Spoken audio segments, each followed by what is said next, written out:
बरगढ़ जिला शिक्षा संयोग कार्यक्रम को समस्त को पुणी थे स्वागत। गत क्लास रे आमे टाइफॉइड एवं डायरिया रोग विषय पढ़ीला। आज आमे मलेरिया रोग विषय आमे जानिबा।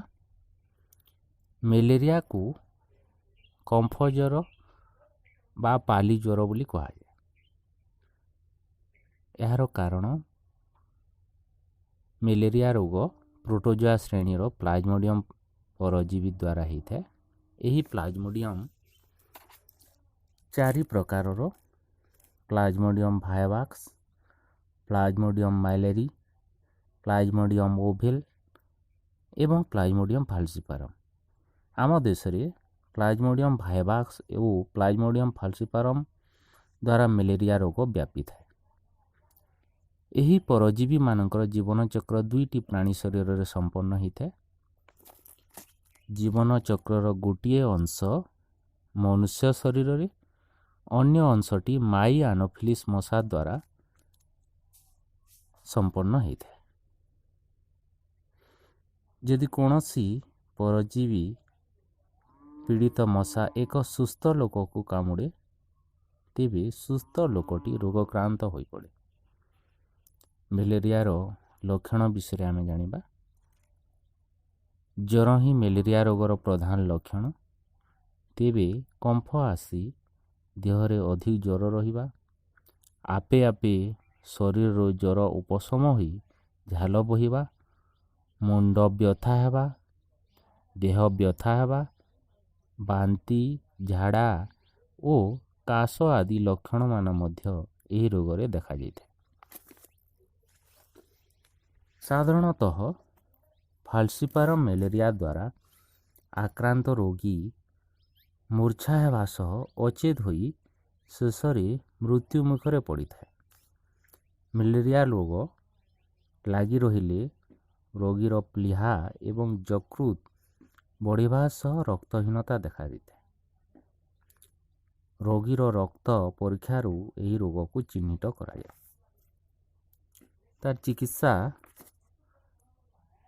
क्विनाइन जातीय औषध समेत आर्टिमिसिनिन आदि विविध प्रकार औषध मलेरिया रोगी चिकित्सा व्यवहृत होता है। निवारण मलेरिया रोगर निवारण पर ए पर्यंत कौन प्रतिषेधक टीका बाहरी नहीं। केवल मशा कामुड़ारू यही रोग होउथवारू मशा मानकर वंशर विनाश निमंते विभिन्न पदक्षेप नेबा सह मशारी टाणी सहिबा द्वारा यही रोगरू उपशम मिलता है। वर्तमान आमे हेपाटाइटिस रोग विषय आमे जानिबा। हेपाटाइटिस रोग को कामल बा जॉन्डिस बोली मध्य कहा जाइଥାଏ। यार कारण हेपाटाइटिस एक भाइरस जनित रोग। यह विभिन्न प्रकार हेपाटाइटिस भाइरस द्वारा व्यापित है, जता hepatitis A, hepatitis B, hepatitis C, hepatitis D, hepatitis E और हेपाटाइटिस जी। यही समस्त भाइरस प्रत्येक गोटे लेखाएं निर्दिष्ट प्रकार हेपाटाइटिस रोगर कारण होता है। जेपरिक हेपाटाइटिस बी रोग हेपाटाइटिस बी भाइरस द्वारा होता है। यार लक्षण विषय आमे जानिबा।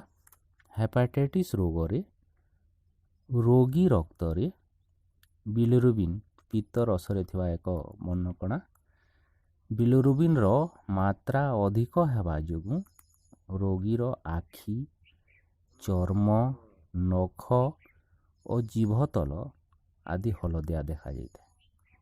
यह जॉन्डिस कहा जाए। यही रोग रे ज्वर, मुंड व्यथा, बांती, क्षुधाहानि, हलदिया परिस्रा आदि लक्षण देखा जाए। हेपाटाइटिस ए, ई, जी जल द्वारा संक्रमित होता बेले हेपाटाइटिस बी, सी, डी रक्त द्वारा संचरित होता है। यार चिकित्सा यही रोग पाई निर्दिष्ट चिकित्सा व्यवस्था नहीं। ରୋଗୀକୁ ଅଧିକ ସମୟ ବିଶ୍ରାମ ନେବା ସହିତ ଗ୍ଲୁକୋଜ୍ ଏବଂ ଚିନି ପାଣିର ସରବତ ପିଇବା, ତେଲ, ଘିଅ ଓ ମସଲାଯୁକ୍ତ ଖାଦ୍ୟ କମ୍ ବ୍ୟବହାର କରିବା ଦ୍ୱାରା ଏହି ରୋଗରୁ ଉପଶମ ମିଳିଥାଏ। ଆଖୁ ରସ, ପଇଡ଼ ପାଣି, ଘୋଳ ଦହି ଆଦି ସେବନ ଦ୍ୱାରା ଏହି ରୋଗରୁ ଉପଶମ ମିଳିଥାଏ।